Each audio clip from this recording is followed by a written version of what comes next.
आज तो देख रहे पुष्पा झुक गया, ये तो फेक पुष्पा निकल गया। तो ये पुष्पा झुक गया है, पुष्पा के बॉस भी झुक जाएंगे। वंदे मातरम हर स्कूल में बंगाल में प्रार्थना संगीत बोला जाता है, शुरुआत में जो होता है किया जाएगा। तो मदरसा स्कूल ही है, अलग तो कुछ नहीं है। सरकारी मदरसा है जहाँ पे सरकार की पैसा जाता है। राहुल जी जैसे बोलते हैं इधर से आलू घुसेगा उधर से सोना निकलेगा, तो ऐसे बॉर्डर से इन्फिल्ट्रेटर ढुकेगा, इधर घुसेगा, इधर तृणमूल का वोटर बढ़ेगा।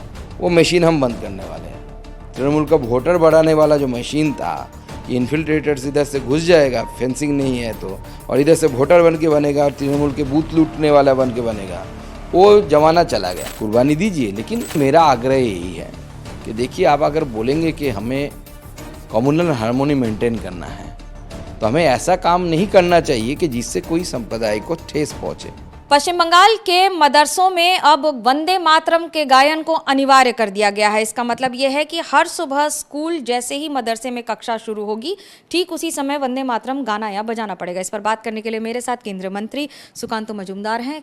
क्या कहेंगे सरकार के इस नियम को लेकर? देखिए, आप जानते हैं कि शिक्षा, स्पेशली स्कूल शिक्षा, मूलतः स्टेट गवर्नमेंट के अंदर आती है। और पश्चिम बंगाल में अभी जनता ने बहुत बड़ी मैंडेट के साथ शुभेंदु अधिकारी जी के नेतृत्व में भारतीय जनता पार्टी की सरकार को चुना है। वहाँ पे शुभेंदु अधिकारी जी खुद अभी शिक्षा मंत्रालय उनके पास ही रखा है। तो स्वाभाविक है, सरकार जो अभी जो डिसीजन लिया है कि वो वंदे मातरम हर स्कूल में बंगाल में प्रार्थना संगीत बोला जाता है, शुरुआत में जो होता है किया जाएगा। तो मदरसा स्कूल ही है, अलग तो कुछ नहीं है। सरकारी मदरसा है जहाँ पे सरकार की पैसा जाता है। तो हमें वंदे मातरम से किसी को क्या परहेज हो सकता है? एआईएमआईएम कह रहा है कि हम नहीं गाएंगे, हम सिर्फ अपने एक धर्म के हिसाब से चलते हैं और उसी पर चलेंगे। देखिए, धर्म से आगे देश होता है, देश सबसे ऊपर होता है, राष्ट्र सर्वोपरि होता है। आपका जो मानना है, मतलब एमआईएम वालों का जो मानना है, मुझे लगता है बहुत संकुचित चिंता है। बहुत सारे मुसलमान फ्रीडम फाइटर रहे, किसी को वंदे मातरम बोलने में कभी कोई झिझक नहीं हुई। सब जोर से वंदे मातरम बोलते थे, गाते भी थे। लेकिन वंदे मातरम पे जिस तरीके की इसको पॉलिटिक्स में लाना और इसको अपना पॉलिटिकल मुद्दा बनाना, ये इनके वेस्टेड इंटरेस्ट है, इससे ज़्यादा कुछ नहीं है। बीजेपी के विधायक हुमायूं कबीर का कहना है कि बंगाल में कुर्बानी होगी, भले ही कोई कितना भी रोक ले। हालांकि सरकार ने कहा है कि आप अपने घरों में या लिमिटेड एरिया में कर सकते हैं, सड़कों पर नहीं। देखिए, कुर्बानी कौन करेगा नहीं करेगा ये तो उनकी बात है, लेकिन विषय ये है सरकार ने कहाँ रोका है।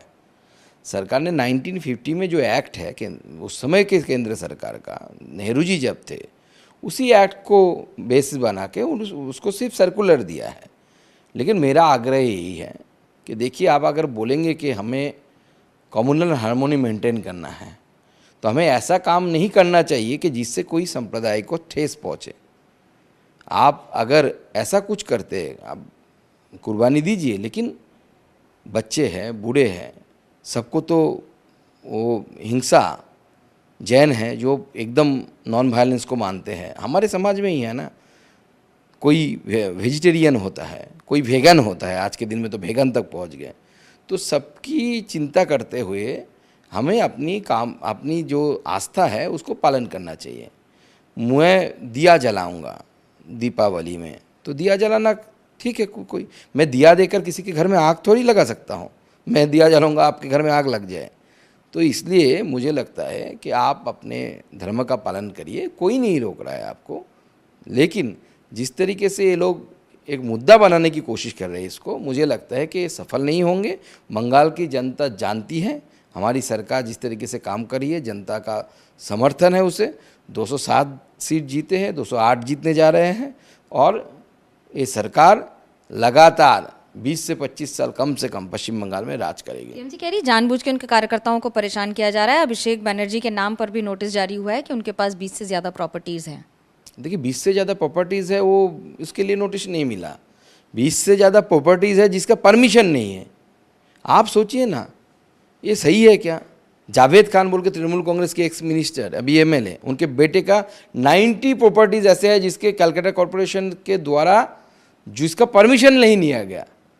आप मंत्री ही बन रहे हैं, आप नेता बन रहे हैं, तृणमूल कांग्रेस के सेकंड मोस्ट पोस्ट में आप खड़े हैं, सांसद है, और आप अपना प्रॉपर्टी बनाएंगे और बिल्डिंग बनाएंगे without permission of the municipality और कॉरपोरेशन, ये संभव है क्या? तो आप लोगों को क्या सिखा रहे हैं, क्या सीख दे रहे हैं? आपके नेता अगर ऐसा कर रहे हैं कि मैं अपना घर बनाऊं कि जिसमें प्लानिंग पास ना हो कॉरपोरेशन से या म्यूनिसिपैलिटी से, तो मेरे सारे लोग वही करेंगे। पश्चिम बंगाल के आम जनता क्यों फिर कॉरपोरेशन जाएगी, क्यों म्यूनिसिपैलिटी जाएगी प्लान पास करने के लिए? घुसपैठ को रोकने के लिए भी अब डिटेक्ट रिपोर्ट डिलीट पूरी प्रक्रिया शुरू हो रही है और केंद्र सरकार को जमीन भी मुहैया करा दी गई है। इससे क्या अंतर आएगा अंतर्राष्ट्रीय सीमा पर? देखिए, आप तो जानते हैं कि पश्चिम बंगाल में अब अभी भी तक भी लगातार लगभग 500 550 560 किलोमीटर लगभग लंबा बॉर्डर है जो ओपन है पोरस है। मैं जहाँ से खुद बिलोंग करता हूँ वहाँ पे भी पोरस बॉर्डर है, और लगातार आदरणीय गृह मंत्री जी ने बहुत सारे डीओ लेटर्स भेजे। गोविंद मोहन जी ने जो हमारे यहाँ पे होम सेक्रेटरी है वो जाके बहुत बार मीटिंग किए पश्चिम बंगाल उस समय के सरकार के साथ और उनके चीफ सेक्रेटरी के साथ, लेकिन लगातार मीटिंग के बावजूद पश्चिम बंगाल सरकार ने भूमि मुहैया नहीं किया, ज़मीन नहीं दी। हमारी सरकार सिलीगुड़ी में ऑलरेडी ज़मीन 27 किलोमीटर लगभग ज़मीन बीएसएफ को हैंडओवर कर चुकी है, जो चिकन नेक एरिया संलग्न एरिया है वहाँ पे। आगे आने वाले समय में शुभेंदु अधिकारी जी माननीय मुख्यमंत्री जो हमारे हैं उन्होंने स्पष्ट किया है कि बीएसएफ को हम देंगे और बॉर्डर सुरक्षित होगा। और टीएमसी ने जो एक मशीन बनाए रखा था ना कि राहुल जी जैसे बोलते हैं इधर से आलू घुसेगा उधर से सोना निकलेगा, तो ऐसे बॉर्डर से इन्फिल्ट्रेटर ढुकेगा, इधर घुसेगा, इधर तृणमूल का वोटर बढ़ेगा। वो मशीन हम बंद करने वाले हैं। तृणमूल का वोटर बढ़ाने वाला जो मशीन था कि इन्फिल्ट्रेटर्स इधर से घुस जाएगा, फेंसिंग नहीं है तो, और इधर से वोटर बन के बनेगा और तृणमूल के बूथ लूटने वाला बन के बनेगा, वो जमाना चला गया। दिलचस्प है आपकी बात पर मैं पूछूंगी, क्योंकि फलता से जो उम्मीदवार हैं जहांगीर, वो कह रहे हैं शुभेंदु अधिकारी की सरकार बहुत अच्छा काम कर रही है और इसलिए मैं अपनी उम्मीदवारी वापस ले रहा हूँ। टीएमसी कह रही है कि पार्टी को इसके बारे में पता नहीं है। देखिए, तो टीएमसी बता सकते हैं उनके उम्मीदवार क्यों भाग रहे हैं। बड़े बड़े डायलॉग दे रहे थे पहले, पुष्पा झुकेगा नहीं। मैं जब एज ए स्टेट प्रेसिडेंट जाता था डायमंड हार्बर, बहुत बार गया हूँ, तो हर पत्थरबाजी भी हुई यहाँ पर? 1-2 बार हुई है, गाड़ी रोका गया, 2 बार गाड़ी तोड़ने की कोशिश की गई, पत्थरबाजी भी कोशिश हुई, और हर लैंप पोस्ट में लिखा रहता था एबी झुकेगा नहीं, एबी झुकेगा नहीं। हम बोलते थे ईडी सीबीआई भी रुकेगा नहीं, चिंता मत करो। तो आज तो देख रहे हैं पुष्पा झुक गया, ये तो फेक पुष्पा निकल गया। तो ये पुष्पा झुक गया है, पुष्पा के बॉस भी झुक जाएंगे, तो सारे झुकने वाले हैं। हमारी सरकार इस तरीके से काम कर रही है, हमारे मुख्यमंत्री जी जिस तरीके से काम कर रहे हैं, सबको झुकना पड़ेगा। और मोदी जी के सामने बड़े बड़े झुक गए हैं। ये तो किस खेत की मूली है। ये बड़ा दिलचस्प होगा देखना कि मूली किस खेत की है और कौन झुकेगा और कौन रुकेगा। कैमरा पर्सन सुशील राठी के साथ मनोज लोईवाल, दिल्ली, एनडीटीवी इंडिया के लिए।